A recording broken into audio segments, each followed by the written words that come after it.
नमस्कार साथियों। Political theory series में लोकतंत्र, स्वतंत्रता, समानता और न्याय के बाद आज हम अगले महत्वपूर्ण टॉपिक राष्ट्रवाद यानी नेशनलिज्म को समझेंगे।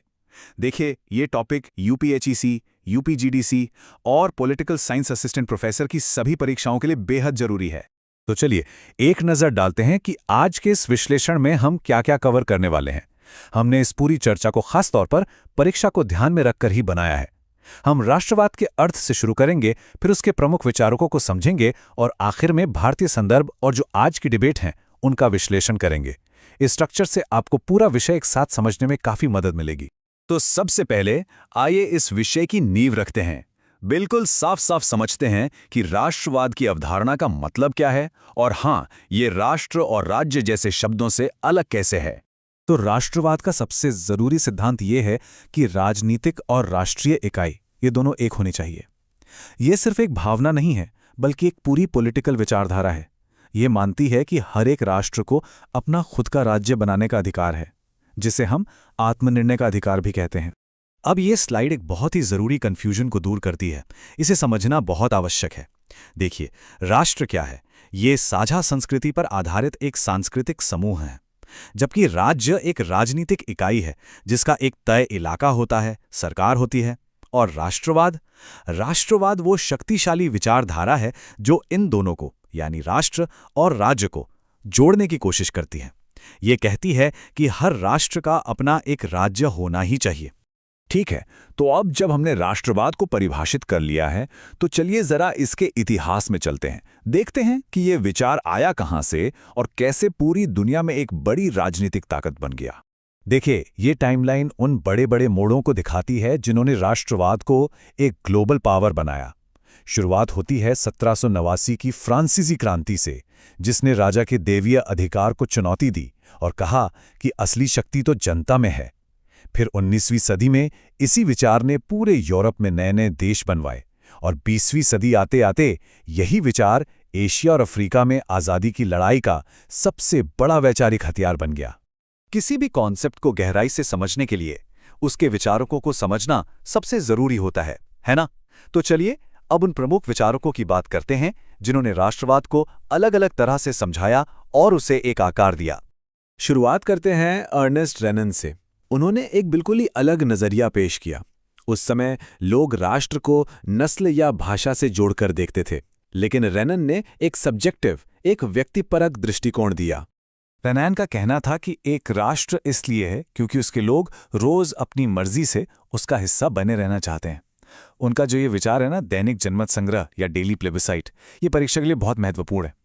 इसका मतलब है कि राष्ट्र कोई पत्थर की लकीर नहीं है, बल्कि ये लोगों की रोजाना की सहमति पर टिक रहा है। अब आते हैं एक आधुनिक विचारक पर, बेनेडिक्ट एंडरसन। आप कह सकते हैं कि उन्होंने रेनन के विचारों को एक नए लेवल पर ले जाकर समझाया। उन्होंने राष्ट्र के बनने में मनोवैज्ञानिक और सामाजिक कारणों पर फोकस किया। एंडरसन ने एक बहुत ही दिलचस्प शब्द दिया, इमेजिन्ड कम्युनिटीज, यानी काल्पनिक समुदाय। उन्होंने कहा कि जब अखबार और नॉवेल छपने लगे तो लोगों ने एक दूसरे से मिले बिना भी खुद को एक बड़े समुदाय का हिस्सा समझना शुरू कर दिया। मतलब बंगाल में बैठा एक व्यक्ति असम के व्यक्ति के बारे में पढ़कर उससे जुड़ा हुआ महसूस करने लगा। यही राष्ट्र की कल्पना है। अब आते हैं एक ऐसे विचारक पर जिनका नजरिया थोड़ा अलग था, रविंद्रनाथ टैगोर। वो राष्ट्रवाद के, खासकर उसके आक्रामक रूप के एक बड़े आलोचक थे। उन्होंने राष्ट्र की राजनीतिक मशीन की जगह समाज की मानवीय एकता को ज्यादा महत्व दिया। उनके लिए उग्र राष्ट्रवाद मानवता के लिए एक खतरा था। टैगोर की आलोचना के उलट महात्मा गांधी ने राष्ट्रवाद को एक पॉजिटिव फोर्स, एक सकारात्मक शक्ति के रूप में देखा। उनका मानना था कि राष्ट्रवाद भारत के अलग अलग धर्मों और संस्कृतियों को एक साथ ला सकता है। उनके राष्ट्रवाद की नींव साम्राज्यवाद का विरोध और समाज सुधार थी, न कि किसी एक समूह का दबदबा। तो इन सभी विचारकों को समझने के बाद ये तो साफ है कि राष्ट्रवाद का कोई एक रूप नहीं है। असल में इसके कई अलग अलग प्रकार हैं। चलिए अब उन्हें देखते हैं। ये क्लासिफिकेशन विश्लेषण के लिए बहुत जरूरी है।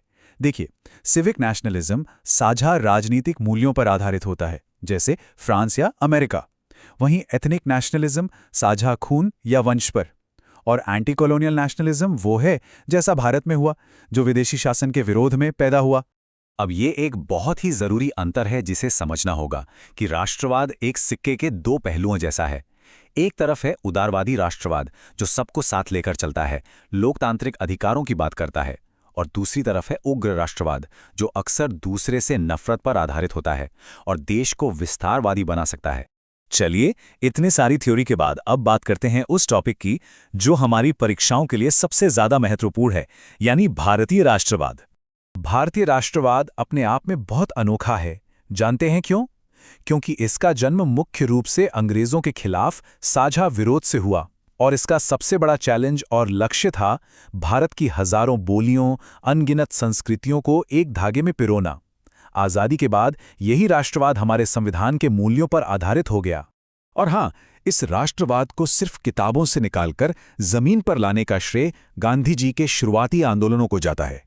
चंपारण हो, खेड़ा हो या अहमदाबाद, उन्होंने वहां के लोकल मुद्दों को देश के स्वाभिमान और आज़ादी की बड़ी लड़ाई से जोड़ दिया। इसी वजह से आम जनता इस आंदोलन का एक अटूट हिस्सा बन गई। अब राष्ट्र को महसूस करने के लिए उसे देखने और सुनने की जरूरत होती है ना? यहीं पर काम आते हैं प्रतीक, भारत माता की तस्वीर, वंदे मातरम जैसा गीत या फिर हमारा तिरंगा झंडा। ये सिर्फ प्रतीक नहीं थे, बल्कि ये वो शक्तिशाली औजार थे जिन्होंने लोगों को एक राष्ट्र की कल्पना करने में मदद की।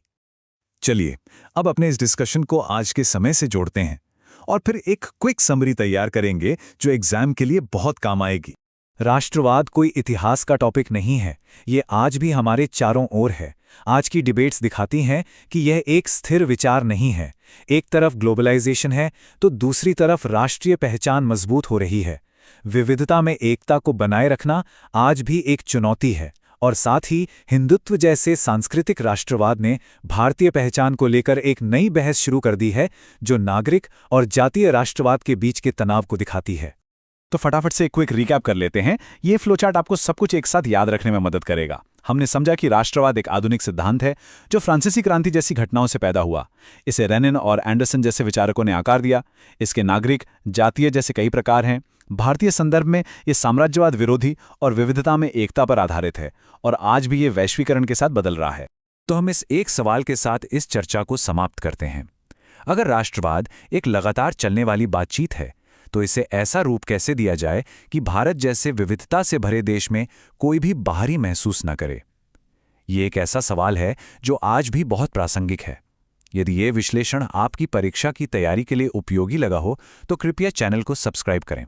आपकी परीक्षाओं के लिए शुभकामनाएं।